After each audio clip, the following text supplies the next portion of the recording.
This is He Knows the Sport, bringing you that heat and that fire. All right, y'all. We're going to get right into it. Shannon Sharpe, or La Shannon Sharpe, that is, the guy is a dodo head.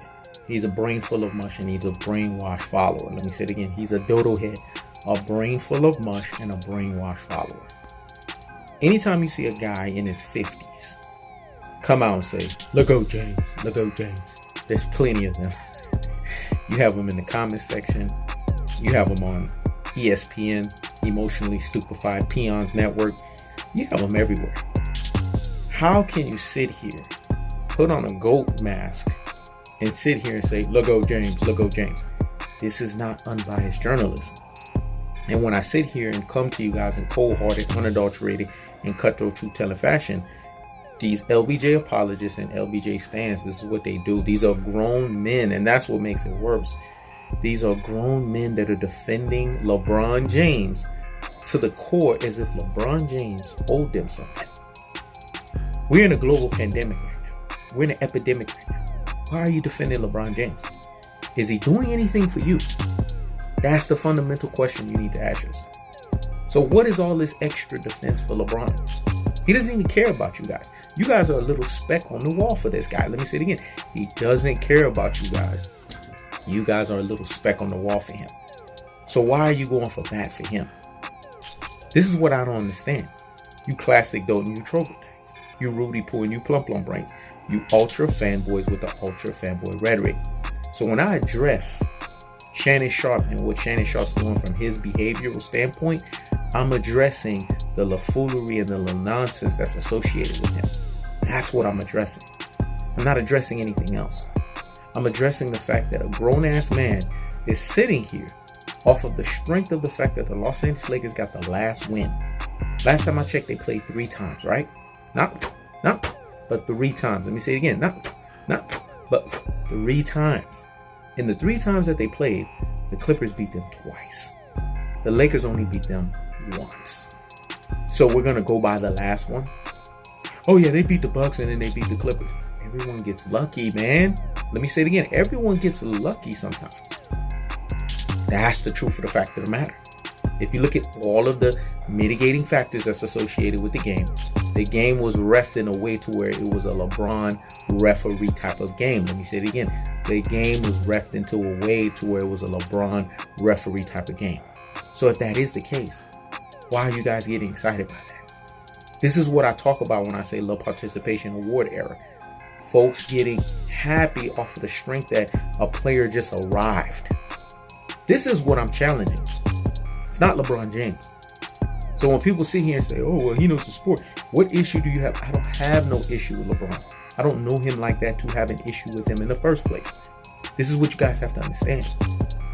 The fundamental issue that I have, and it's a credible issue, is this. Why is LeBron James, a guy who's known as an atrocious and an abysmal 33% NBA Finals averager and performer? That's his truest and his most populous levels, right? 33%. A guy who performs at this level. How all of a sudden a guy who performs at that level is a guy that we're going to sit here and hold dear to. A guy we're going to sit here and uplift. A guy we're going to sit here and tell ourselves that because he averages 16.7% less than 50%, that he meets the custard, he meets the mustard, he meets the bar. No, he doesn't meet the barometer. And only cold-hearted, unadulterated, cutthroat truth-tellers can see this. I'm the ultimate truth-teller, so I gotta come in truth-telling fashion. So the truth of the fact of the matter is LeBron James is an abysmal and an atrocious 33% NBA Finals performer and averager.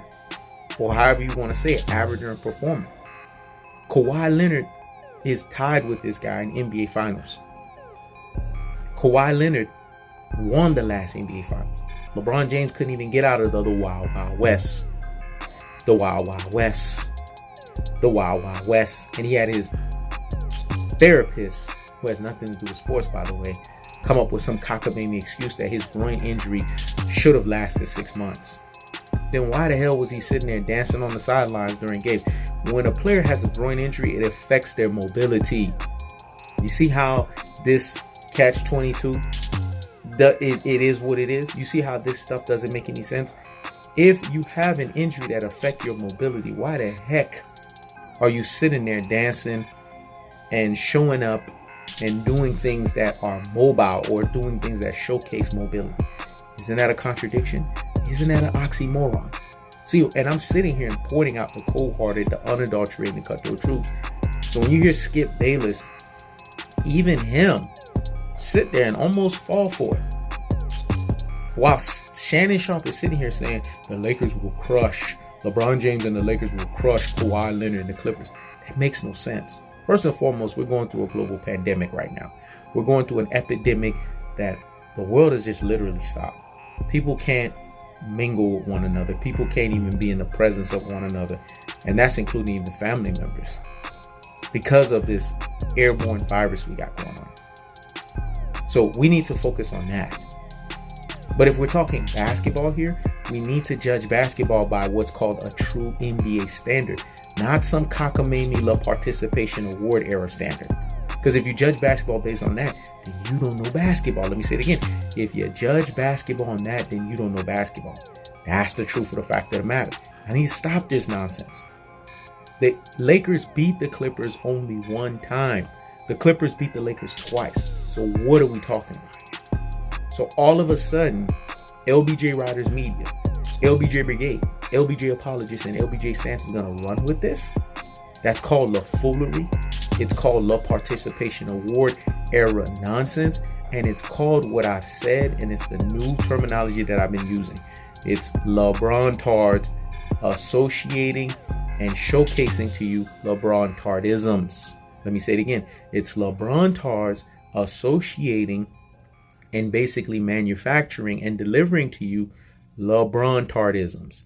That's the truth of the fact of the matter. It's nothing else. And there's just no two ways around that. I keeps the foot on the what? On the next. I keeps the foot on the what? On the next. This is Hinos of Sport. Checking out.